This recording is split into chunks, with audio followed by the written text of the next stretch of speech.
Bonjour à tous ceux qui vont se joindre à nous pour la suite de notre culte qui se veut un culte qui, on souhaite de tout cœur, soit agréable à notre Dieu, à l'adorer en esprit et en vérité. Et maintenant, nous sommes rendus à la partie de la nourriture de l'âme, la vraie nourriture.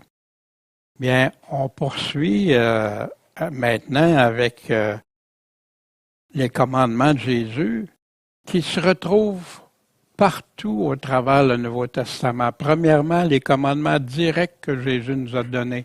Après ça, les commandements que les apôtres vont nous expliquer, réexpliquer et vont même nous montrer des exemples concrets pour suivre la mission du Seigneur. Enseignez-leur tout ce que je vous ai commandé et apprenez-leur à les mettre en pratique. Ce matin, on va poursuivre la 31e partie, ces commandements dans la lettre aux Hébreux, des chapitres 10 à 13. La semaine dernière, on avait vu des chapitres 1 à 9. Avant d'aller plus loin, je demandais à Michel de venir nous lire le psaume 12. Entretenez-vous par des psaumes. Au maître chantre, psaume de David sur Chéménite. Délivre-nous, ô Éternel, car il n'y a plus d'hommes de bien. Les fidèles ont disparu d'entre les fils des hommes. Ils se parlent faussement l'un à l'autre. Ils parlent avec des lèvres flatteuses, avec un cœur double. L'Éternel veuille retrancher toutes les lèvres flatteuses et la langue qui parle avec orgueil. Ceux qui disent « Nous aurons le dessus par nos langues, nos lèvres sont à nous, qui sera notre maître ?» À cause de l'oppression des misérables, à cause du gémissement des pauvres, maintenant, dit l'Éternel, je me lèverai. Je mettrai en sûreté celui qu'on insulte. Les paroles de l'Éternel sont des paroles pures. C'est un argent affiné au creuset, en terre, fondu 7 fois. Toi, ô Éternel, tu les garderas, tu nous préserveras de cette race à jamais. Lorsque des gens abjects s'élèvent parmi les fils des hommes, les méchants se promènent de toutes parts. Bien, merci Michel pour ce psaume si riche en quelques versets. Est-ce qu'on sent pas ça des fois qu'il y a plus d'hommes de bien? Les fidèles disparaissent de plus en plus. On entend parler de ça par des personnes qui vont dans des églises, qui sont déçues d'entendre, de voir et d'entendre. Les faussetés, des lèvres flatteuses, les cœurs doubles. Puis l'oppression, combien de chrétiens qui veulent être fidèles, eux, rester attachés à ce que Dieu leur demande, sont opprimés par d'autres. T'es légaliste. Ah, toi, putain, tu vas trop loin. Non, c'est pas correct, ça. Tu veux faire ça. Tu parles avec...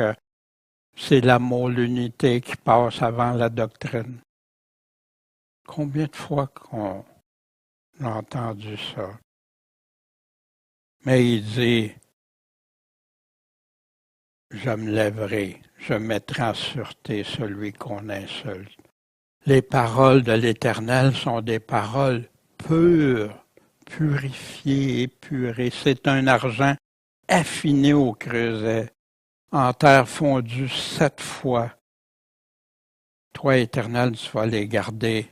Tu vas nous préserver de cette race à jamais.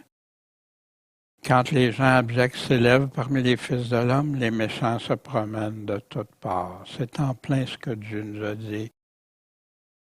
Pour la fin, Paul nous en parle longuement. Comment seront les derniers jours difficiles?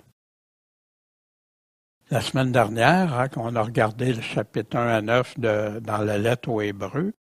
Puis, c'est une lettre qui est adressée aux chrétiens hébreux, chrétiens juifs, qui connaissaient la loi, qui pouvaient être confus à cet égard parce que la loi, c'est ce qu'ils avaient entendu toute leur vie, depuis leur jeunesse. Puis là, maintenant, ça n'était plus sous la loi, fait qu'il y avait de la confusion. L'apôtre établit fortement la supériorité de Jésus-Christ, sa divinité, toute l'importance de croire en lui, le choisir et le suivre. La lettre est remplie de parallèles avec ce qui est écrit dans l'Ancien Testament. Tellement de passages si clairs qui parlent de Jésus-Christ à venir. Ça nous établit qui est Jésus, pourquoi on doit s'attacher à ses paroles, ses commandements. Des explications concernant la différence entre la loi de Moïse et la foi en Jésus-Christ, entre les sacrifices sacrificateurs, les images des choses à venir, les prophéties qui le concernaient, l'importance puis l'emphase sur qui on base notre foi, d'où elle vient. Les promesses du salut éternel réservées à ceux qui lui obéissent, qui obéissent à ses commandements, dans Hébreux 5.9. Attachés à la seule véritable source de la foi. La foi vient de ce qu'on entend vient de la parole de Dieu. Tout ça nous rappelle la mission de Jésus d'aller faire, de proclamer sa parole, d'enseigner ses commandements, puis à les observer. Enseigner, expliquer, appliquer, mise en pratique, encourager, exhorter, souvent réexpliquer.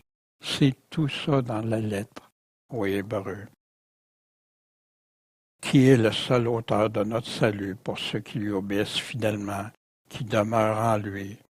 Puis cette importance majeure de rester en lui. Rempli de belles promesses, mais aussi des critères essentiels pour y avoir part et de les hériter. Puis contrairement souvent à ce qui est annoncé à des personnes qui leur disent qu'ils sont sauvés sans avoir écouté ce que c'est la vraie foi, ce que c'est de croire. Puis la lettre aux Hébreux va nous définir qu'est-ce que ça veut dire croire en lui pour être sauvé. On va examiner chapitre 10 à 13.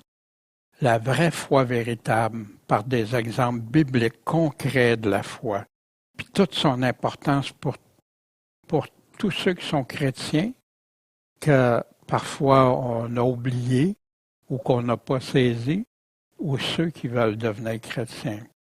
Cette foi-là est essentielle pour être agréée par Dieu et elle est définie par Dieu. Puis cette foi-là doit être sans relâche. On peut qualifier cette belle lettre comme la lettre de la foi, qui nous explique c'est quoi croire en Jésus. La foi que Dieu attend de nous. Fait que donc, au chapitre 10, verset 1. Or, la loi, c'est à l'ombre des biens à venir, non l'image même des choses, ne peut jamais, par les mêmes sacrifices qu'on offre continuellement, chaque année, dans l'Ancien Testament, sous la loi de Moïse, rendre parfaits ceux qui s'approchent de ces sacrifices. C'est totalement incomplet. Autrement, on aurait cessé de les offrir. S'ils auraient été purifiés dans une seule fois, il aurait arrêté de les faire. Il n'y aurait pas eu besoin chaque année. Mais à chaque fois qu'ils font des sacrifices chaque année, on se souvient de ses péchés. Parce qu'il est impossible que le sang des taureaux et des boucs enlève les péchés. C'est pourquoi Christ, entrant dans le monde, dit, tu n'as pas voulu de sacrifice ni d'offrande, mais tu m'as formé un corps. Tu n'as pas pris plaisir aux holocaustes ni aux sacrifices pour le péché. Alors, j'ai dit, qui dit ça, Jésus? Voici, je viens, ô Dieu, pour faire ta volonté, comme cela est écrit de moi dans le rouleau du livre. Le rouleau du livre, la parole de Dieu. On se souvient, Jésus qui commençait par Moïse, puis tous les prophètes leur expliquaient dans toutes les Écritures ce qui le regardait. C'était pas inconnu. Un seul sacrifice, une seule fois. Tu n'as pas pris plaisir aux sacrifices, aux holocaustes. Il ajoute ensuite, voici, je viens, ô Dieu, pour faire ta volonté. Ça vient du psaume 40, versets 6 à 10, qui nous explique, qui nous donne. Fait que pour tous ceux qui connaissaient la loi, ils connaissaient ces passages-là. Il a aboli le premier sacrifice afin d'établir le second. Fait qu'il est où le premier sacrifice? Le sacrifice des animaux, les sacrifices? C'est aboli. C'est nouveau, nouvelle alliance. En vertu de cette volonté que nous sommes sanctifiés par l'offrande faite une seule fois du corps de Christ. C'est tellement important une seule fois. Parce qu'il y en a qui font ça encore, qui font des sacrifices. On a parlé de l'Église catholique, qui, eux, refont le sacrifice de Jésus à chaque fois qu'ils font la messe, mais qui ne peuvent jamais ôter les péchés. Mais lui, qui, ça, Jésus-Christ, ayant fait un seul sacrifice pour les péchés, s'est assis pour toujours à droite de Dieu. Puis attend désormais que ses ennemis deviennent le marchepied de ses pieds. C'est pas encore fait, ça. Ça va se faire à son retour. Une seule oblation est rendue parfaite pour toujours, ceux qui sont sanctifiés, mis à part pour Dieu, purifiés. Puis une voix qui dit, c'est ici mon fils bien-aimé en qui j'ai pris plaisir. C'est lui que vous devez écouter. C'est lui qui a fait la volonté du Père qui est venu pour accomplir sa volonté. Verset 15, et le Saint-Esprit nous le témoigne aussi, parce qu'après avoir dit d'abord, voici l'alliance que je traiterai avec eux quand? Après ces jours-là, dit le Seigneur. Je mettrai mes lois dans leur cœur, je les écrirai dans leur compréhension, entendement.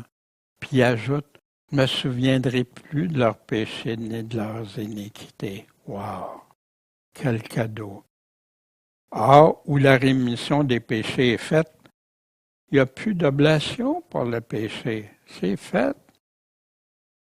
Donc, ayant, frère, la liberté d'entrer dans le sanctuaire, comment? Par le sang de Jésus.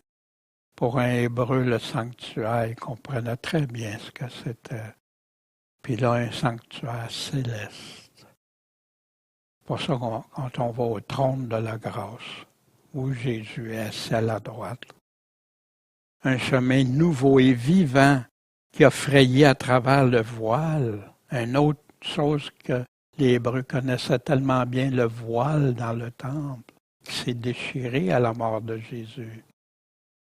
C'est-à-dire sa chair, son corps qui a offert une oblation une seule fois. Et ayant un grand sacrificateur établi sur la maison de Dieu, approchons-nous avec un cœur, mais un cœur sincère, un cœur vrai, un cœur authentique, dans une pleine certitude de foi. Pas croire à moitié, pleine certitude de confiance, ayant les cœurs purifiés des souillures d'une mauvaise conscience. Ces purifiés, ces souillures-là, ils n'ont plus leur place dans notre cœur. Et le corps lavé d'une eau pure. Retenons sans fléchir, chutons pas, tombons pas, retenons la profession de notre espérance, parce que celui qui a fait la promesse, pas n'importe qui, c'est Dieu puis il est fidèle. Un chemin nouveau et vivant. Comment Jésus nous dit de suivre son chemin resserré, le chemin étroit, qui nous parle de fidélité tout au long. Fidélité qui veut dire foi, suivre avec fidélité. Foi, c'est la même chose. Il y en a qui ne comprennent pas aujourd'hui. Demeurons, veillons, persévérons, puis péchons pas volontairement. C'est tout le sens de l'Évangile, un coup qu'on s'est repenti, de sortir, pas rester dedans. Pourquoi il y a tant de messages qui encouragent les gens à se justifier, qui peuvent rester dedans et qui ne sont jamais capables, alors que l'Évangile nous dit le contraire, de ne pas rester, de couper ce qui est de trop, d'enlever ce qui n'est pas selon Dieu, puis de grandir. Puis il y a des combats, puis on doit les vaincre, on doit vaincre. Prenons garde les uns aux autres. Pourquoi? Pour nous exciter à la charité, puis nous exciter aux bonnes œuvres. Encore là, d'autres choses qui est attaquées si souvent. On n'est pas sauvé par nos œuvres. On est sauvé par la grâce du Seigneur pour accomplir ces bonnes œuvres qu'il y a pour nous. Puis d'ailleurs, Jésus dit qu'il va nous juger tous selon nos œuvres. Abandonnons pas notre assemblée. Ça, c'est un passage qui est souvent pris pour garder captifs des gens dans certaines sectes ou certaines assemblées. Puis dans l'Église, on va voir le pourquoi de ça. Comme quelques-uns ont coutume de faire, ils abandonnent. Mais, au contraire, exhortons-nous les uns les autres, d'autant plus qu'on voit approcher le jour. Ça s'en vient, l'avènement de Jésus. Et voici le pourquoi de ne pas abandonner. Parce que abandonner, il dit de ne pas abandonner son assemblée, mais son assemblée qui est fidèle. Si l'assemblée n'est pas fidèle, ne reflète pas, Jésus dit séparez-vous. Fait que c'est important de faire cette nuance-là. Voici le pourquoi ceux qui abandonnent l'assemblée. Parce que si on pêche volontairement, on abandonne notre assemblée pour aller vivre dans le péché, après avoir reçu la connaissance de la vérité, c'est bien de valeur, mais il ne reste plus de sacrifice pour les péchés. Quel autre sacrifice que Jésus pour mes péchés? Restons fidèles au Seigneur, abandonnons pas notre assemblée, assurons-nous qu'on ne pêche pas volontairement. Puis, en n'ayant plus de sacrifice pour les péchés, qu'est-ce qui reste? Une terrible attente du jugement et un feu ardent qui doit dévorer les adversaires. Fait que ceux qui abandonnent pour aller vivre dans le péché volontairement, c'est quoi? Ils deviennent des adversaires. Puis, il leur reste une terrible attente du jugement et un feu ardent. On enseigne aux gens, non, t'es sauvé. T'as-tu examiné si t'es dans la vraie foi? Comprends-tu tout ce que ça veut dire croire et la foi? Et on va regarder ça tantôt. Puis là, il donne l'exemple. Si quelqu'un a violé la loi de Moïse, il meurt sans miséricorde. Wow! Avec le témoignage de 2 ou 3 personnes. Mais ça, c'était dans le temps de Moïse. Mais de quel plus grand supplice pensez-vous que sera jugé digne celui qui va fouler aux pieds le Fils de Dieu après avoir eu la connaissance de la vérité, après l'avoir, puis après avoir été converti. Regardons bien ce que l'apôtre nous dit. Et qui tiendra pour profane le sang de l'Alliance, comme pour, ça n'a pas grand valeur pour moi. Ce sang si précieux n'a plus la valeur pour moi. Le sang de l'Alliance par lequel, et voici pourquoi ça s'adresse aux croyants, par lequel il avait été sanctifié. Peux-tu avoir été sanctifié sans être repenti, converti? Impossible. Puis que ça va faire quoi? Ça va outrager l'esprit de la grâce. Wow! Non, c'est impossible. Mais la Bible m'en parle. C'est clairement à plusieurs endroits que c'est possible. Parce qu'on connaît celui qui nous dit « À moi appartient la vengeance. Je rendrai l'appareil, dit le Seigneur, et ailleurs, le Seigneur jugera qui?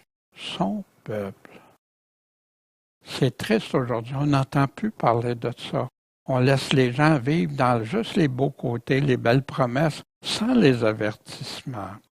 Puis peut-être toi qui écoutes, tu es habitué, comme moi j'ai été habitué d'entendre une théologie qui « Non, c'est pas ça que ça veut dire. Oui, c'est écrit ça, mais en quoi tu places ta confiance? Où tu places ta foi? » C'est une chose terrible que de tomber entre les mains du Dieu vivant. Wow! Qui dit, je n'ai pas besoin de demeurer, de veiller, de persévérer, puis je peux me mettre à pécher volontairement après avoir reçu, après avoir été sanctifié? Pierre nous parle, la vraie grâce de Dieu est celle dans laquelle vous demeurez ferme. Puis cette grâce qui nous enseigne à vivre dans la piété, la sanctification. Souvenez-vous des premiers jours après avoir été éclairés, vous avez reçu l'Évangile, vous avez soutenu un grand combat de souffrance. C'était-tu facile? Viens, accepte Jésus dans ton cœur, puis tout va bien aller. Quand d'un côté, vous avez été exposé publiquement à des opprobres, des persécutions, puis que de l'autre, vous avez pris part aux maux de ceux qui étaient ainsi traités. Ce matin, on chantait en Romains 8, qu'est-ce qui peut me séparer de l'amour de Jésus-Christ? Les tribulations, persécutions, la mort? Non, rien. Parce que j'ai la pleine assurance, la pleine confiance en Dieu. Vous avez aussi compati à mes liens, quelqu'un qui est en prison, Qui d'autre qu'on sait que Paul, vous avez accueilli avec joie l'enlèvement de vos biens, on pourrait-tu dire ça de chrétiens modernes? Sachant que vous avez pour vous dans les cieux des biens plus excellents qui sont permanents. Jacques nous dit qu'on est une vapeur ici sur la terre. Ça passe notre vie comme une vapeur. Donc, abandonnez pas votre confiance, abandonnez pas votre foi, qui aura une grande rémunération, une grande récompense. Parce que vous avez besoin de patience, persévérance. Pourquoi? Afin qu'avoir fait faire la volonté de Dieu, vous remportiez l'effet de la promesse. Est-ce que tu remportes l'effet de la promesse sans persévérer, sans patience, sans avoir fait la volonté de Dieu? Pas si je crois ce qui est écrit. Encore un peu de temps, bien peu de temps, celui qui vient arrivera, puis il ne tardera pas. Oui, Seigneur Jésus, viens. Les persécutions, là, qu'on va être persécuté, l'abandon des autres, abandon de soi, même des trahisons, persévérer. Au chapitre 10, on nous parle de ses ennemis pour marchepied. L'Éternel prend son plaisir en qui ceux qui le craignent, et en ceux qui s'attendent à sa bonté. Mais il y en a qui oublient par contre de considérer la bonté et la sévérité de Dieu, Romains 11. Puis comment on peut demeurer, veiller, persévérer, garder confiance, quoi qu'il arrive? Or, le juste va vivre comment? Par la foi. Mais si quelqu'un se retire, fait que pour se retirer, il faut que tu étais dans la foi, mais tu te retires, mon âme ne prend pas de plaisir en lui. Comment on peut prétendre d'être sauvé si on ne plaît pas à Dieu, on n'est pas agréable à Dieu? Puis il va l'expliquer très clairement ici. Mais pour nous, ceux qui croient, ceux qui ont la foi en Jésus, on n'est pas de ceux qui se retirent de la foi, arrêter de croire, abandonner, mais de ceux qui croient, verbe continu, pour le salut de leur âme. Puis s'il est impossible de lui être agréable sans la foi, comment quelqu'un peut se retirer pour on lui dit qu'il est toujours sauvé? Je crois qu'il y a des enseignements que la Bible ne dit pas, puis des enseignements que la Bible dit, qui sont modifiés, contredits, contrariés et tout ça. Parce que si on regarde finalement ce que la Bible dit, Jésus ne nous a jamais dit qu'on était là, que croire en lui, c'était sans persévérance, c'était sans obéissance. Puis notre foi doit venir de ce qu'on entend. Ce qu'on entend, ça doit venir d'où? De la parole de Dieu. Pas des paroles des hommes. Ce que Dieu a écrit, ce que Dieu a dit. Puis on va débuter au chapitre 11, la foi. Une si belle explication. Qu'est-ce que c'est la vraie foi? La foi, premièrement, c'est une attente une attente qui... Non, ferme. Des choses qu'on espère, mais qui ne sont pas encore là.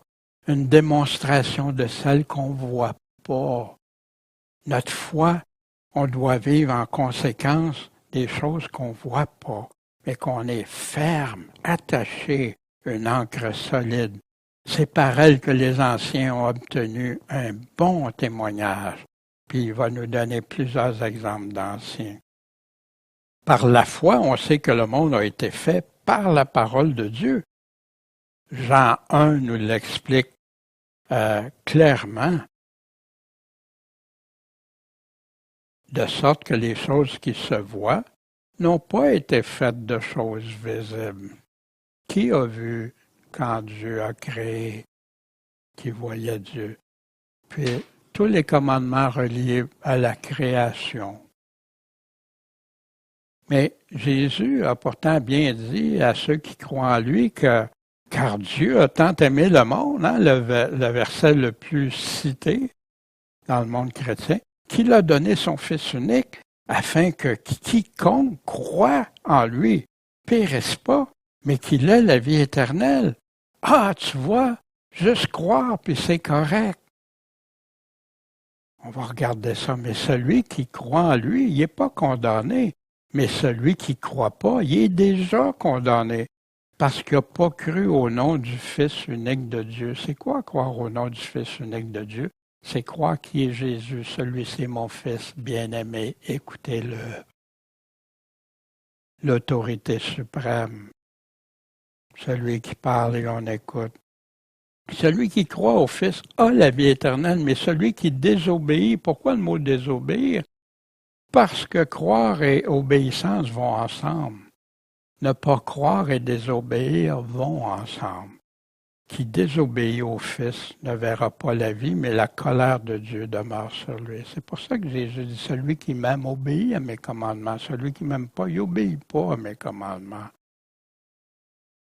En vérité, je vous dis que celui qui fait quoi? Écoute ma parole. Puis qui croit en celui qui m'a envoyé a la vie éternelle. Tu dis, ouais, mais il me semble qu'il rajoute des choses. Oui, parce qu'il y en a qui découpent des versets, puis ils ne voient pas ce qu'il y a autour. Mais c'est tout là. Je peux découper des versets puis faire dire beaucoup de choses, ce que Dieu n'a jamais dit dans la façon que c'est interprété, parce que les gens ne tiennent plus compte de l'ensemble. Celui, il ne vient pas en jugement, mais il est passé de la mort à la vie. Merci Seigneur. Amen. Les commandements de Jésus, mettre en pratique ses paroles est super important. Mais le problème dans le monde chrétien, c'est qui explique ce que ça veut vraiment dire croire. C'est là ce que j'ai constaté au travers des années, le problème, parce que là, je recevais des enseignements, je regardais dans la parole, puis là, je devenais confus. Parfois, ben oui, j'ai juste à croire. Mais qu'est-ce que ça veut dire, croire? Avant d'affirmer à quelqu'un qui est sauvé parce qu'il croit, explique-lui c'est quoi que ça veut dire, croire. Prêchez l'Évangile à toute créature. Celui qui croira et sera baptisé sera sauvé, mais celui qui ne croira pas sera condamné. Et voici quand Jésus parlait de la différence entre ceux qui croyaient et qui ne croyaient pas. Vous ne croyez pas parce que vous n'êtes pas mes brebis. Pourquoi? Parce que ces brebis à Jésus, ceux qui ont la foi en Jésus, qui croient en Jésus, ils entendent sa voix, ils entendent sa parole. Ils entendent l'Esprit Saint leur confirmer ce qu'il nous a dit. L'amène à vouloir aimer suivre Jésus. Et je les connais.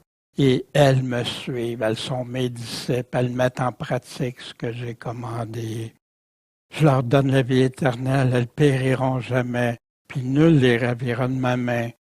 Mais à quels critères Jésus vient de nous les dire?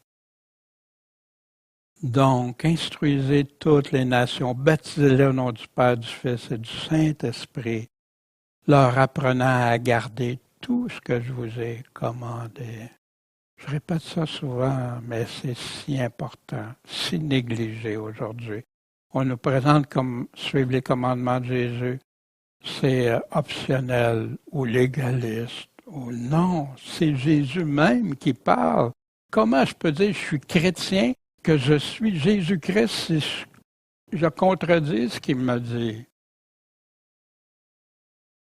Quiconque entend ces paroles que je dis et met pas en pratique sera comparé à un homme insensé, comme des vierges insensées.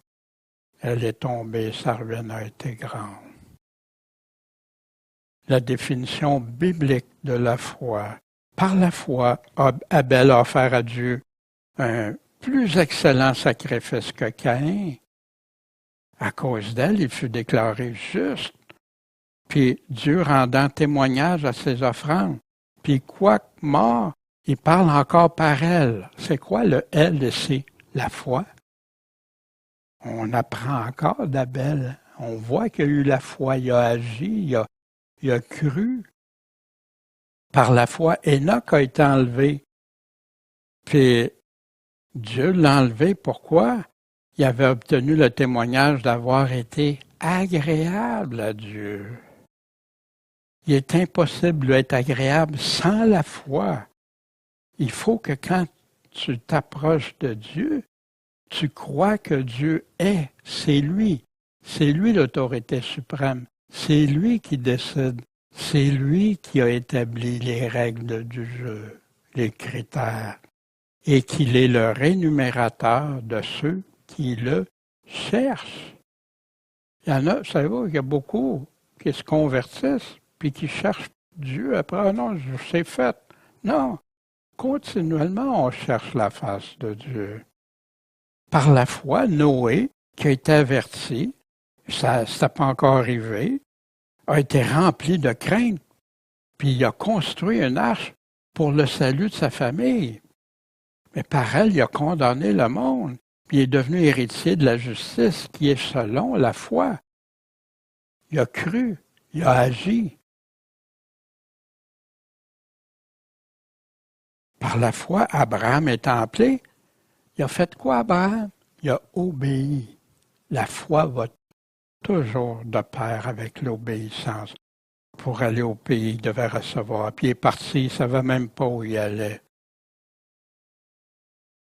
Il a demeuré dans la terre promise par la foi, comme dans une terre étrangère. Il a habité sous des tentes avec Isaac, Jacob.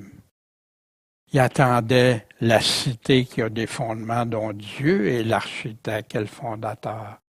Moi, je veux vivre où Dieu prépare, construit. Par la foi aussi, Sarah, malgré son âge qui a enfanté, parce qu'elle a cru à la fidélité de celui qui avait fait la promesse. Croire inclut la confiance, la pleine certitude. Puis de ça est venue une multitude nombreuse. Tous ceux-là sont morts dans la foi sans avoir reçu les choses promises, mais ils les ont vues de loin. Ils ont cru même s'ils ne voyaient pas. Puis embrassés, ils étaient attachés, puis ayant fait profession d'être étrangers et voyageurs sur la terre. C'était pas ici. Ils savaient que c'était pas ici, ils croyaient. Ceux qui parlent ainsi montrent clairement qu'ils cherchent une patrie. On n'est pas arrivé chez nous.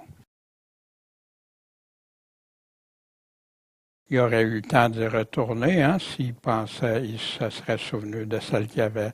Mais maintenant, il en désire une meilleure, c'est-à-dire une céleste. C'est pourquoi Dieu ne dédaigne pas d'être appelé leur Dieu, parce qu'il leur a préparé une cité. Est-ce que tu as cette espérance? Être appelé leur Dieu. Oui, merci Seigneur. Par la foi, Abraham, le père de la foi, Pourquoi le père de la foi? Il a cru, il a obéi. Il a même été jusqu'à offrir son fils. Il a été éprouvé. Puis, il avait reçu des promesses qu'il y aurait une grande postérité, mais il était prêt à offrir son fils. Mais il pensait que même s'il devait faire ce que Dieu lui a dit de ne pas faire, enfin, au bout du compte, mais il l'a éprouvé, que Dieu pouvait même ressusciter des morts. On nous parle d'Isaac, Jacob, Ésaü, on a vu des choses à venir. Jacob qui a béni les fils de Joseph. Joseph qui a donné des ordres pour récupérer ses os. Moïse qui a été caché 3 mois par ses parents. Ils n'ont pas craint l'édit du roi. Ils ont eu la foi. Par la foi, Moïse, devenu grand, a refusé d'être appelé le fils de Pharaon. Il a choisi d'être maltraité avec le peuple de Dieu plutôt que d'avoir un temps de jouissance du péché. La foi inclut quoi ici? Estimant l'opprobre de Christ comme un trésor plus grand que les richesses de l'Égypte, parce qu'il avait en vue la rémunération, qu'est-ce que Dieu donnerait au bout du compte?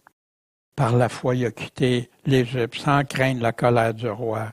Il est demeuré ferme, voyant celui qui est invisible. Wow! Par la foi, il a fait la Pâque, ce sacrifice qui a servi de la Pâque à Jésus-Christ à sa mort. L'aspersion du sang, puis que les premiers-nés n'aient pas été touchés par l'exterminateur. Par la foi, ils ont passé la mer Rouge comme dans un lieu sec. Les Égyptiens, eux autres qui ont essayé de le faire, ont été noyés. Les murailles de Jéricho ont tombé par la foi parce qu'ils ont obéi à Dieu qui leur a dit, faites le tour pendant 7 jours. Voyons donc, qui a déjà vu une muraille s'écrouler pour ça? Mais ils ont fait confiance à Dieu. Rahab, la courtisane, ne périt pas avec les rebelles. Pourquoi? Parce qu'elle avait reçu les espions israélites en paix. Ils avaient protégé.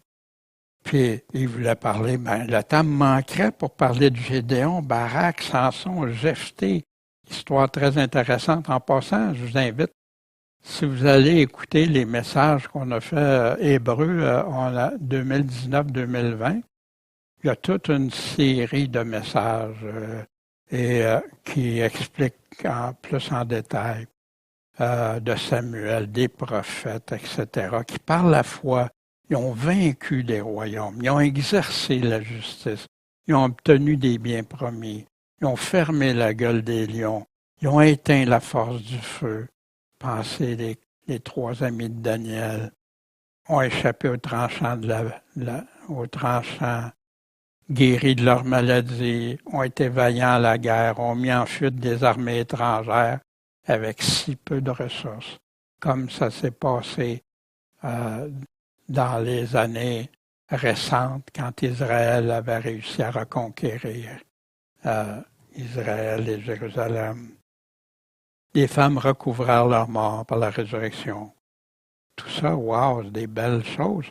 Mais d'autres ont été torturés, puis n'ont même pas accepté de délivrance pour obtenir une meilleure résurrection parce qu'ils avaient pleine confiance, puis que Dieu serait celui qui les récompenserait, puis que cette vie-ci, c'était juste des voyageurs temporaires ici. D'autres, l'épreuve des moqueries, être battus, des liens de la prison. Il y en a qui ont été lapidés, sciés. Ils ont été tentés, éprouvés. Il y en a qui sont morts par l'épée. Il y en a qui ont erré ça et là, vêtus de peau de brebis et de peau de chèvre, dénués de tout, persécutés, maltraités. C'est payant avoir la foi? C'est pas payant si tu regardes juste aux choses du monde temporaire. Mais si tu regardes au monde de Dieu, le royaume de Dieu, wow, tout prend son sens. Tous ceux-là ont obtenu un bon témoignage. Les gens disent « Hey, je vais être un bon témoin », mais ils ont obtenu un bon témoignage par leur foi. Puis ils n'ont pas remporté les biens promis, ces belles promesses. Dieu lui-même ayant pourvu à quelque chose de meilleur pour nous, afin qu'il ne parvienne pas sans nous à la perfection. Fait qu'ensemble, on va être ensemble. Puis Dieu, autant ceux de les anciens témoins, ceux de l'Ancien Testament, que du Nouveau, qui ont eu la foi en Dieu, vont arriver à cette merveilleuse perfection dans l'éternité. Fait qu'au chapitre 11, est-ce que ta foi ressemble à celle de la Bible? As-tu remarqué que les personnes ont tous obéi, ont fait des choix déterminés, qui ont persévéré malgré toutes les situations, qui aient été récompensées maintenant ou plus tard? Prendre garde de ne pas être séduit par le péché, pas être vaincu par le péché. Regarder à Jésus qui peut et veut nous secourir pour résister justement au péché.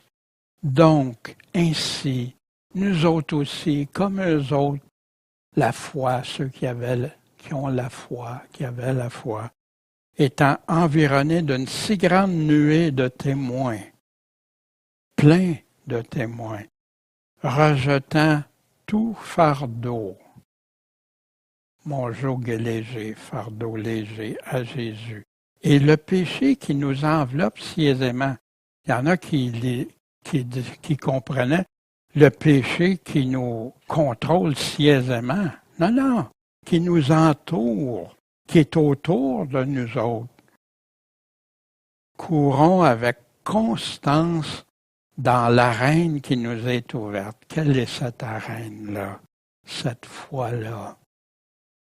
Regardons où à Jésus, le chef et le consommateur de la foi. On va y revenir à ça. Qui, méprisant l'ignominie, y a-t-il quelqu'un qui s'est fait aussi plus maltraité que Jésus, étant fils de Dieu, à cause de la joie qui lui était proposée, a souffert la croix et s'est assis à la droite du trône de Dieu. Imaginons l'exemple qu'on a. Le consommateur, celui qui achève, celui qui perfectionne, celui qui complète notre foi. C'est ça le consommateur de notre foi.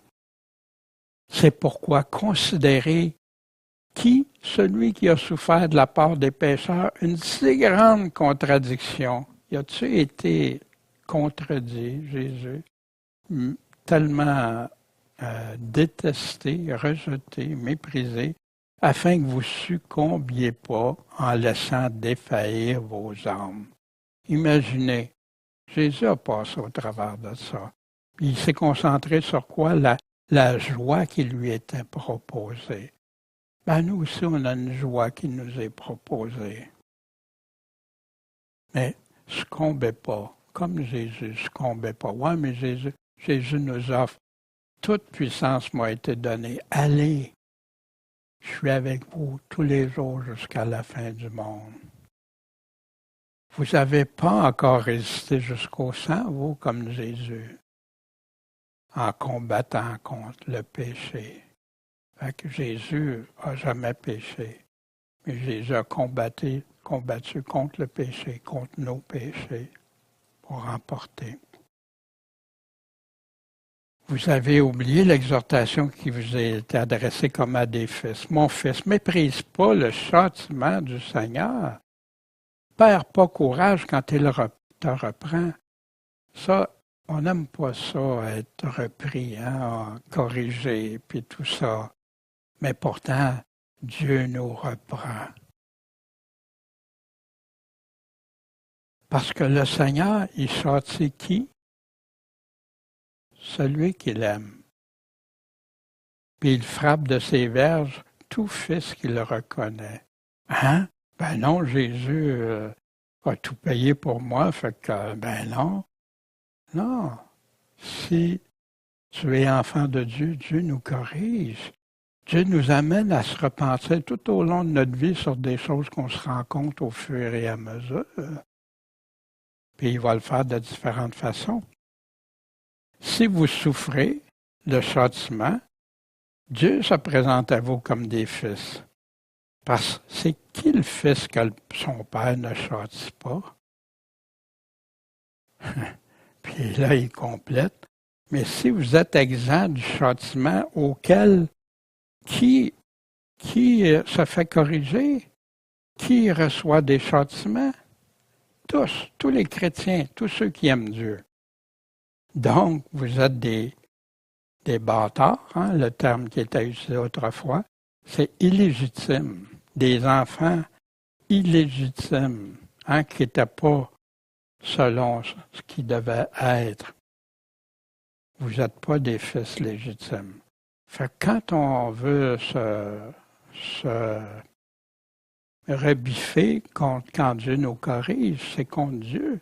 Mais Dieu ne fait pas ça parce que ça y fait plaisir. Il le fait pour nous aider à être ses enfants, à être de bons enfants. Dans Proverbe 3, « Mon fils, rejette pas la correction de l'Éternel, perds pas courage quand il te reprend.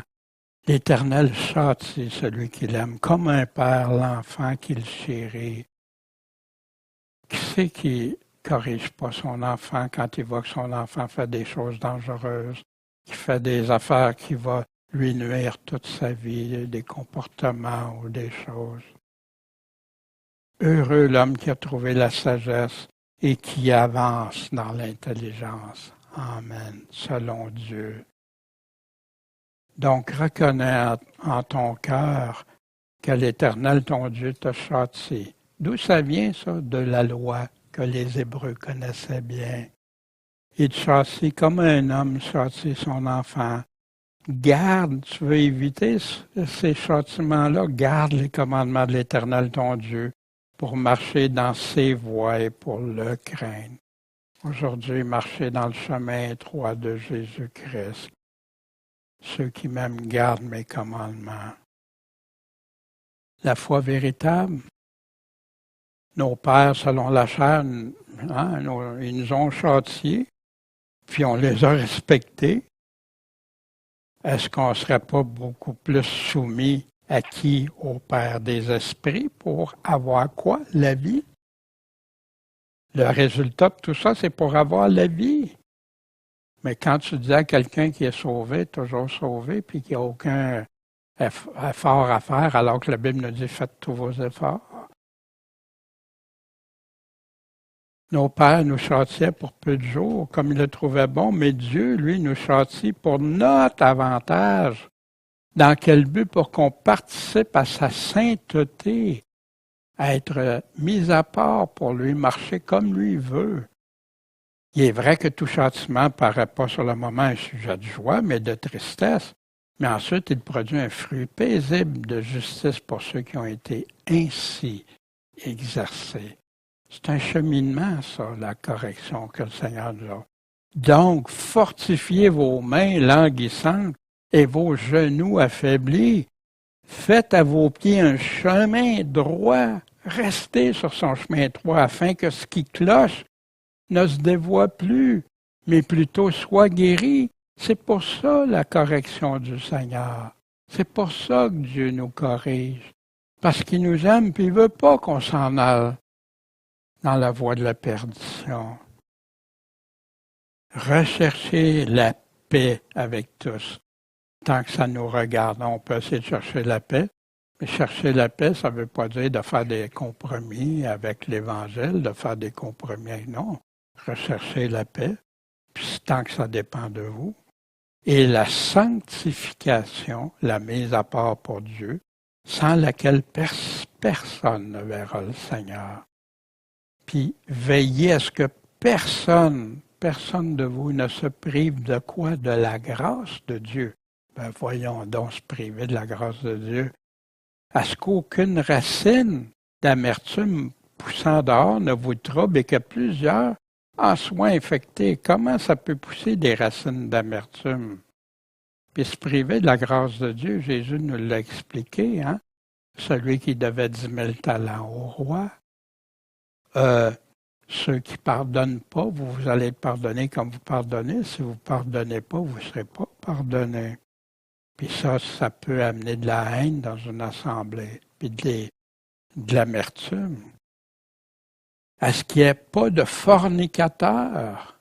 Hein? Fornicateur peut être dans les deux sens, autant sexuellement que envers Dieu. Ça en parle très clairement, la fornication envers Dieu, qui est d'aller vers quelqu'un d'autre que Dieu pour sa foi, pour louer, adorer. Ni de profane, hein? Puis là, il donne Ésaü, qui pour un main ont vendu son droit d'aînesse, hein? Quelque chose que Dieu avait établi, mais lui il a choisi que non, pas grave. Ben, il y en a qui font ça avec les paroles de Dieu, non, c'est pas si grave. Car vous savez que même après cela, hérité de la bénédiction, il a été rejeté parce qu'il n'a pas obtenu un changement de résolution, même s'il l'a demandé avec larmes. Non, c'était déterminé.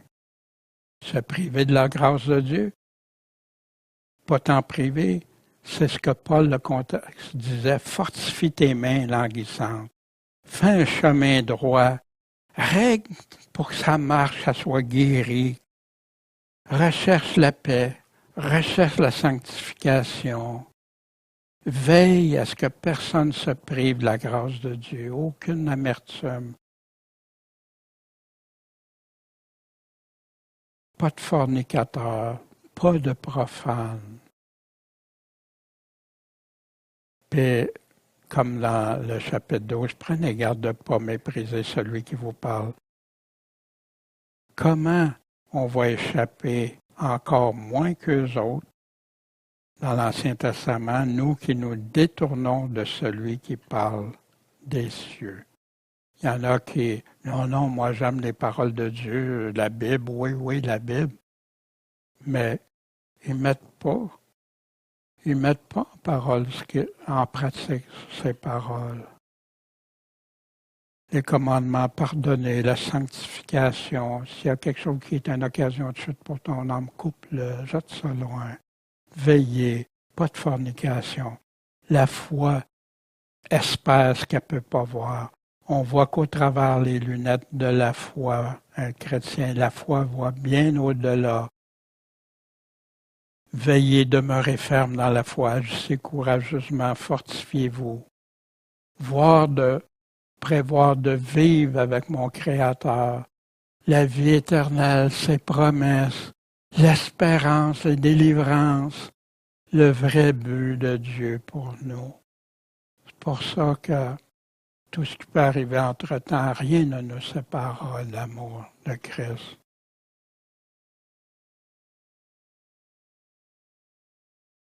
L'attitude du chrétien quand il se fait reprendre par Dieu, il m'est bon d'avoir été affligé, que David dit. Dans quel but? Pour que j'apprenne tes statuts, tes commandements. C'est plus précieux que des milliers de pièces d'or et d'argent. Tes mains m'ont fait, m'ont formé. Rends-moi intelligent et j'apprendrai tes commandements. C'est pour ça qu'on demande toujours à Dieu de nous guider, nous éclairer. Ceux qui te craignent me verront, se réjouiront. Pourquoi? Parce que je m'attends à ta parole. Je sais, ô Éternel, que tes jugements ne sont que justice. Est-ce qu'on peut dire la même chose des jugements des hommes? Et que tu m'as affligé selon ta fidélité. Oh, que ta bonté me console, comme tu l'as promis à ton serviteur, que tes compassions viennent sur moi, et je vivrai, car ta loi fait mon plaisir. Que les orgueilleux soient confus, qui m'oppriment sans sujet. Moi, je méditerai sur tes commandements, je réfléchirai, puis je les mettrai. Comment savoir si je suis bien? Des fois, on se pose la question, hein, c'est-tu Dieu qui me corrige ou quoi? Toute l'Écriture est inspirée de Dieu, utile pour nous enseigner, pour nous convaincre, pour nous corriger, puis nous former à la justice, puis tout ça dans le but que l'homme de Dieu soit accompli et propre à toute bonne œuvre que Dieu a déterminée. la foi véritable. Vous ne vous êtes pas approché de la montagne qu'on pouvait toucher avec la main. Hein? Vous vous souvenez de Moïse, hein? Quand Moïse, ni de la trompette, du bruit des paroles, qu'il ne voulait même pas, il avait peur d'aller à la montagne. Hein? Il ne pouvait même pas supporter ça. Si même une bête touche la montagne, c'est fini. Ce qui paraissait était si terrible que Moïse a dit, Moïse lui-même, homme de Dieu, je suis épouvanté et tout tremblant. Mais vous vous êtes approché de la montagne de Sion, de la cité du Dieu vivant. Vous êtes proche de la Jérusalem céleste, des milliers d'anges, les promesses à venir, de l'assemblée et de l'Église des premiers-nés, inscrits dans les cieux d'un juge qui est Dieu, le juste juge, des esprits des justes parvenus à la perfection. C'est de ça qu'on s'approche comme chrétiens, et de Jésus, médiateur de la nouvelle alliance et du sang de l'aspersion, qui prononce de meilleures choses que celui d'Abel. Prenez garde de ne pas mépriser celui qui vous parle, parce que si ceux qui méprisaient celui qui les avertissait sur la terre, de la part de Dieu, n'ont pas échappé, nous autres, mais on va échapper encore moins, nous qui nous détournons de celui qui parle des cieux. Oui, Jésus dit ça, mais ça, non, c'est légaliste, ça, vouloir faire ce qu'il nous commande. Quelle affaire terrible à dire. Dont la voix a ébranlé alors la terre, qui maintenant a fait cette promesse. Puis là, il donne une prophétie qui s'en vient. Encore une fois, j'ébranlerai non seulement la terre, mais aussi le ciel. Quand est-ce que ça va arriver, ça? Ou à l'avènement de Jésus-Christ.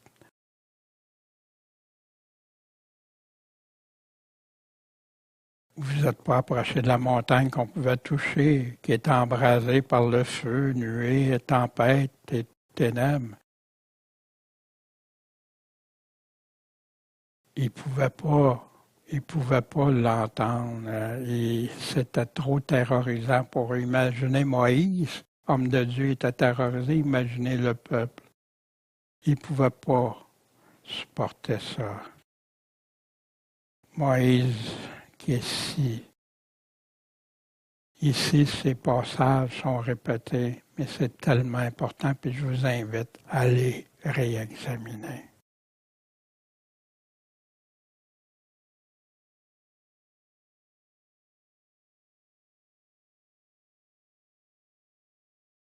Comment on pourra négliger, renoncer à un si grand salut? Comment échapperons-nous si nous négligeons un si grand salut? Craignons donc que la promesse d'entrer dans son repos nous étant laissée, que quelqu'un de vous ne paraisse y avoir renoncé. Puis efforçons-nous donc d'entrer dans ce repos de peur que quelqu'un ne tombe dans une semblable rébellion. Si quelqu'un avait violé la loi de Moïse, il est mort sans miséricorde. Mais comment pensez-vous que sera jugé celui qui aura foulé aux pieds le Fils de Dieu? Jésus parle, mais c'est pas si important.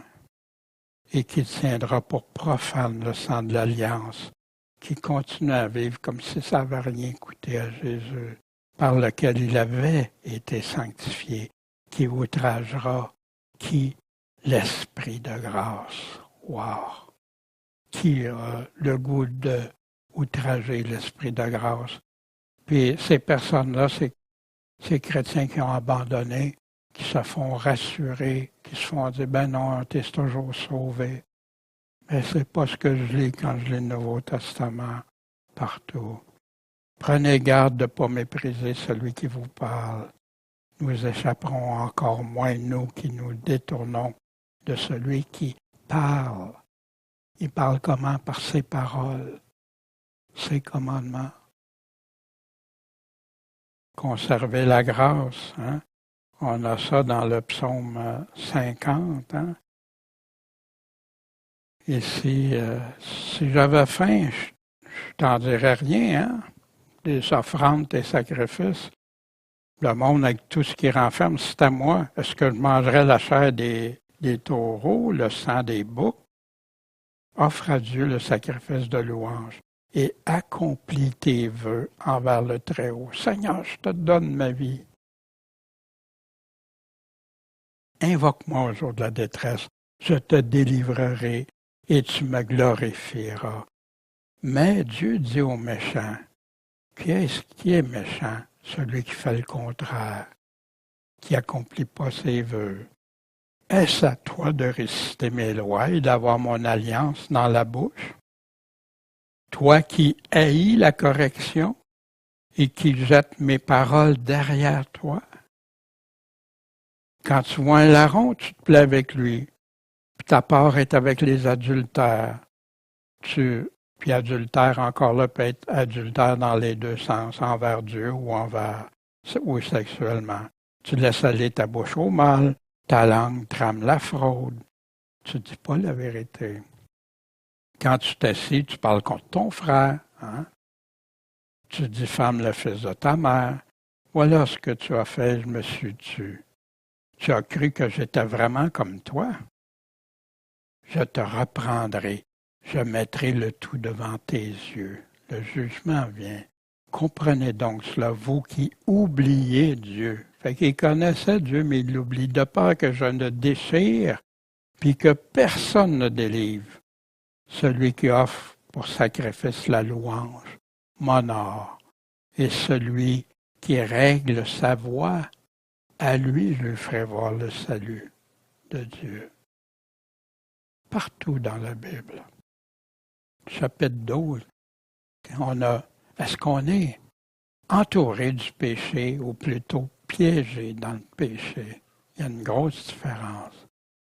Puis si ça arrive que tu es piégé dans le péché, va au trône de la grâce, repens-toi, confesse-le, avoue-le, débarrasse-toi-en, coupe ça loin de toi.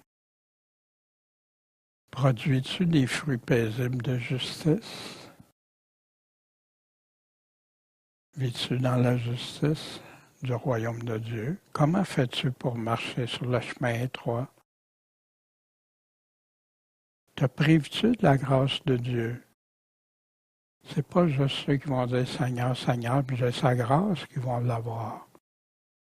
Es-tu amer, troublé, infecté, puis ceux qui sont avec toi, autour de toi? Est-ce que tu as de l'amertume envers quelqu'un? Règle ça. Parce que si Dieu voudrait, il pourrait garder de l'amertume envers moi, envers tous. C'est comme ça qu'on aimerait arriver devant notre Seigneur. Comment t'assures-tu de la conserver? Parce qu'il dit conservez-la. Pourquoi et comment rendre un culte qui est agréé de Dieu, qui est agréable à Dieu, qui est aussi un feu dévorant, considère la bonté et la sévérité de Dieu. Vous avez oublié l'exhortation que j'ai été adressée comme à des fils. Mon fils, ne méprise pas le châtiment du Seigneur. Perds pas courage quand il le reprend, parce que le Seigneur châtie celui qu'il aime. Il frappe de ses verges tout fils qu'il reconnaît. Moi, j'ai vécu ça quand j'ai dû me repentir de tout ce qui avait envahi mon esprit pour la foi, mais que ce n'était pas Dieu qui l'avait dit. Dieu m'a corrigé, mais ça fait mal. C'est dur de « Hey, j'ai cru ça tout ce temps-là ». Puis quand je regarde juste avec ce que la parole dit, puis plus au travers de la théologie qu'on m'avait montrée, ça ne dit plus la même chose. C'est si clair. La vraie foi véritable vécue, que l'amour fraternel demeure. N'oubliez pas l'hospitalité. Par elle, quelques-uns ont logé des anges sans le savoir, des messagers de Dieu. Souvenez-vous des prisonniers comme si vous étiez avec eux autres. Jésus nous dit, visitez les prisonniers quand on peut le faire et ceux qui sont maltraités comme étant vous-même dans leur corps. Wow, quel amour! Ce matin, aux enfants, on parlait du bon Samaritain. Le Samaritain qui était haï des Juifs, qui a été porté secours à un homme, comme si c'était lui-même qui était prêt à tout payer. Que le mariage soit honorable en toutes choses. C'est terrible aujourd'hui des chrétiens mariés, tout ce qui se passe souvent. Et le lit sans souillure. Pourquoi? Dieu jugera les fornicateurs et les adultères. Que votre conduite soit exempte d'avarice. Tu n'as pas besoin d'être riche pour être avare. Juste ta possession de tes affaires à toi, là, que tu tiens plus. Soyez contents de ce que vous avez, parce que Dieu lui-même a dit, certainement, je ne te laisserai pas, je ne t'abandonnerai pas. De sorte qu'on dise avec assurance, le Seigneur est mon aide, je ne craindrai pas. Qu'est-ce que me fera l'homme? Souvenez-vous de vos conducteurs qui vous ont annoncé la parole de Dieu, puis considérez l'issue de leur vie. Fait que ceux qui avaient annoncé la parole de Dieu, qui étaient morts, la fin de leur vie était comment? L'apôtre Paul dit, j'ai combattu le bon combat, mais plusieurs tombaient, se faisaient tuer à partir d'Étienne, et plein d'autres qui sont morts. Mais imitez ceux-là, ceux qui persévèrent, qui gardent l'espérance, qui gardent la foi. Imitez-les. Jésus-Christ est le même hier et aujourd'hui et pour l'éternité. Hein, le même. Pour toujours. Il y en a qui présentent un autre Jésus, un autre évangile. Puis c'est pas ça, ne vous laissez pas entraîner par des doctrines diverses, hein, doctrines au pluriel encore, et étrangères, qui ne viennent pas de la Bible. C'est pas ça qui est écrit dans la Bible.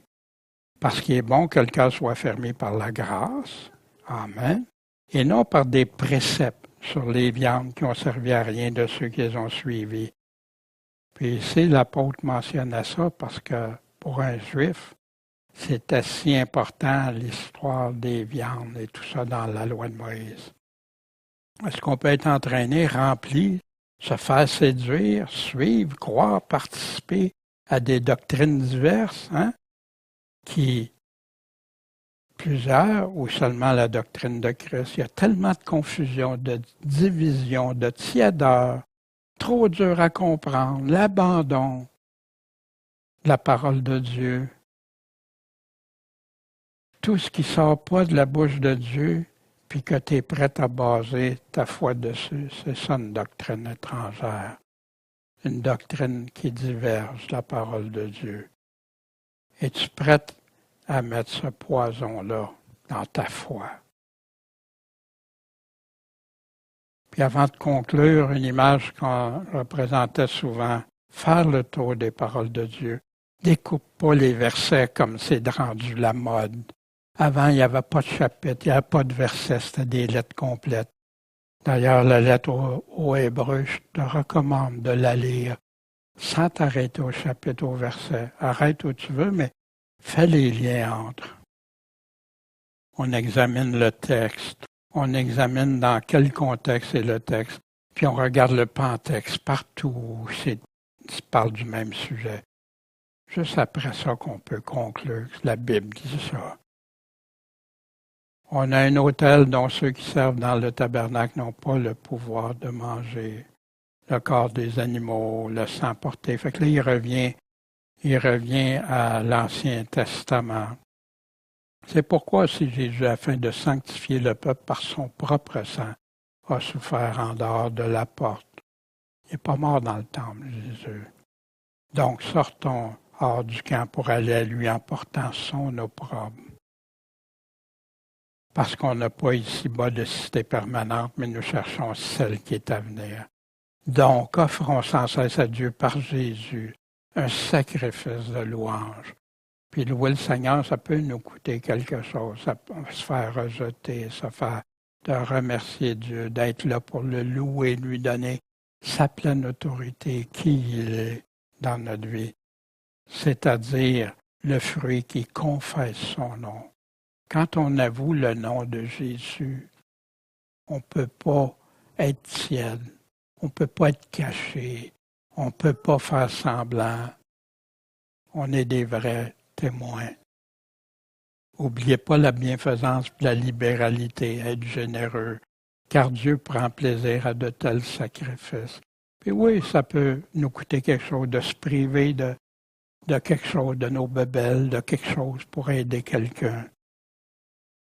C'est le contraire de l'avarice. Mais si je pense juste à mes affaires puis à moi avant, sois prudent. Obéissez à vos conducteurs, soyez-leur soumis, parce qu'ils veillent sur vos âmes. Mais c'est qui ces conducteurs-là? C'est ceux, il y a 2000 ans, mais ceux qui vont suivre, ils vont les imiter entièrement, comme devant rendre compte. Quelqu'un qui enseigne, qui conduit, doit rendre compte à Dieu. Puis c'est encore plus sévère. Fait que tu ne veux pas dire n'importe quoi. Tu ne veux pas cacher des paroles. Tu veux donner tout le conseil de Dieu. Autant la bonté que la sévérité. Autant les promesses que les avertissements. Afin qu'il le fasse avec joie et non en gémissant, parce que cela vous serait préjudiciable. Priez pour nous, parce qu'on est persuadé d'avoir une bonne conscience. Est-ce que c'était correct ce qui était écrit dans la lettre? Ben oui, on est persuadé, désirant de nous bien conduire en toutes choses. Je vous prie d'autant plus vivement de le faire afin que je vous sois plutôt rendu, parce qu'il est emprisonné. Qui est emprisonné? Priez pour nous.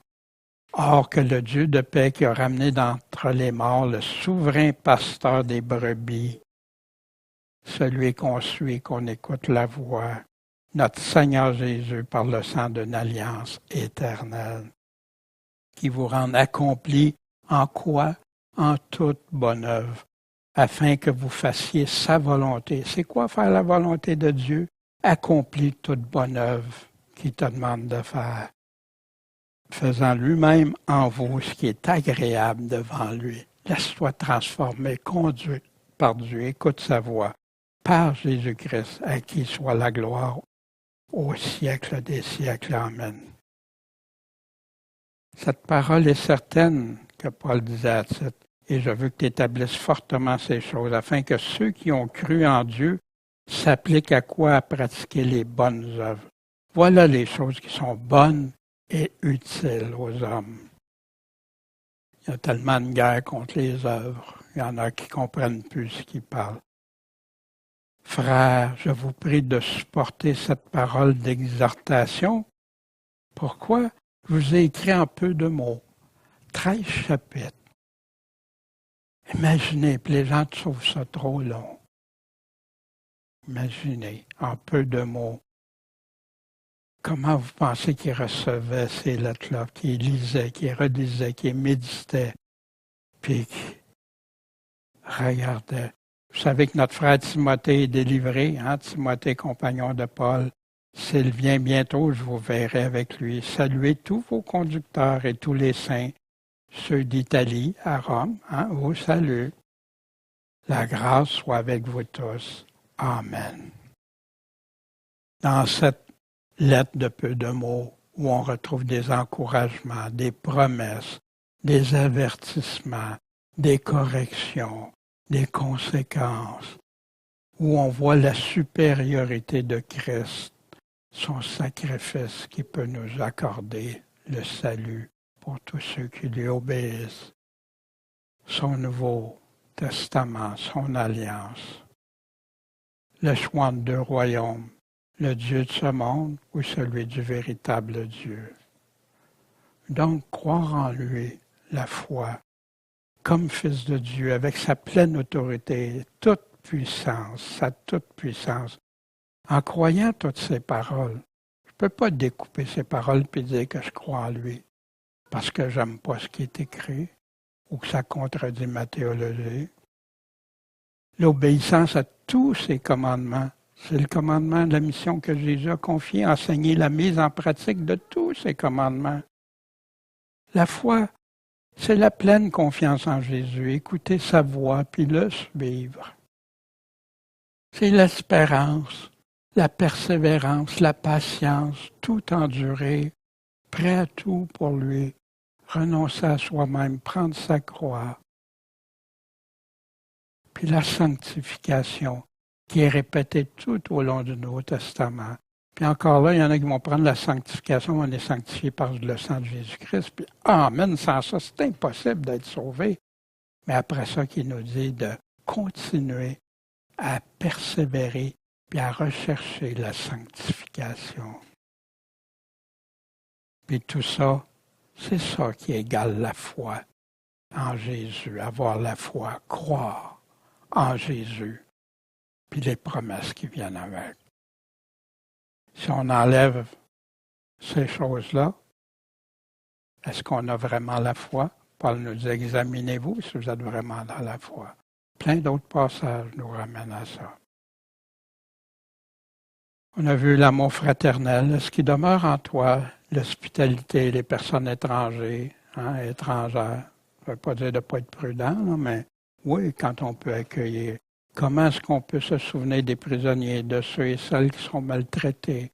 Il y a des organismes par lesquels nous, on ne peut pas se rendre sur les lieux, mais qui peuvent les aider. Et surtout durant la période des fêtes, je sais qu'ils font des collectes pour leur donner, leur offrir des biens. N'oubliez pas la bienfaisance, la libéralité, car Dieu prend plaisir à de tels sacrifices. Ton mariage est-il honorable selon les critères de Dieu, sans souillure selon les critères de Dieu? Est-ce que Dieu va faire des exceptions pour les fornicateurs, pour les adultères? Dis-tu avec assurance, le Seigneur est mon aide, puis je ne craindrai pas les hommes? Combien ou comment bien se conduire en toutes choses, comme l'apôtre le mentionnait? Fais-tu avec Dieu, pour lui, en lui, par la foi, pour lui, les bonnes œuvres qui lui sont agréables? Dieu recherche des adorateurs en esprit et en vérité. Est-ce que tu te laisses exhorter par la lettre aux Hébreux? Qu'est-ce qu'elle change, cette lettre-là, dans ta foi? Est-ce que elle t'a aidé à saisir? Est-ce que c'était la véritable foi? Et Jésus nous laisse, dans un de ses derniers commandements, je proteste à quiconque entend les paroles de la prophétie de ce livre, que si quelqu'un ajoute quelque chose, Dieu va faire tomber sur lui les plaies écrites dans ce livre. Si quelqu'un retranche les paroles du livre de cette prophétie, mais Dieu va retrancher aussi sa part du livre de vie et de la sainteté des choses qui sont écrites dans ce livre, dans la Révélation, chapitre 22, 18 et 19. Ajoute rien à ces paroles. Mets pas tes pensées, ta théologie, tes théories, de peur qu'ils ne te reprennent puis que tu sois trouvé menteur. Puis beaucoup le font malheureusement. Soyez pas de ceux-là. Je vous prie, frère, de supporter cette parole d'exhortation parce que je vous ai écrit en peu de mots. Les critères de la vraie foi, Dieu c'est le Créateur, l'auteur de la vie, celui qui est saint, celui à qui on va tous rendre compte, celui à qui on doit être agréable. Une confiance sans limite, c'est Dieu dit, c'est la vérité. Je le fais sans hésitation, j'obéis, je complète, je marche avec Dieu sur le chemin qu'il a tracé pour nous. L'espérance, croire tout ce qu'il promet en le suivant malgré les circonstances. C'est ça qui démontre notre foi, une foi vivante et non morte. La foi sans les œuvres est morte. Lui, c'est lui. On est en voyage ici en attendant la cité. La persévérance, malgré le temps, la foi en lui permet d'être prêt à tout faire et endurer pour Dieu, déterminé notre encouragement à vivre pour lui. Bien, c'est ce que j'avais à vous présenter. Ça a été un petit peu plus long, mais c'est pas toujours évident en quelques mots de tout traduire ça. On l'a séparé en plusieurs sections. mais en 2 sections, je devrais dire. Mais ce que je souhaite, c'est que la foi vous soit gravée, mais la foi biblique, la foi telle que déterminée par la parole de Dieu. Parce que c'est à lui qu'on va répondre un jour. Pas ce que les hommes me disent ou font. Non. Mon Père Céleste, merci pour ta parole. Merci parce que tu nous enseignes, tu nous montres, tu nous corriges, tu nous fortifies, tu nous exhortes. Puis Seigneur, on veut cette vraie foi, cette vraie confiance en toi, intègre. Aide-nous à cheminer, à grandir. En toi, on sait qu'on peut porter beaucoup de fruits parce que tu vas nous émonder. Tu vas nous amener à ta vérité. La foi vient de ce que tu nous as laissé par écrit. Ta parole. En ton Saint-Nom, Jésus. Amen.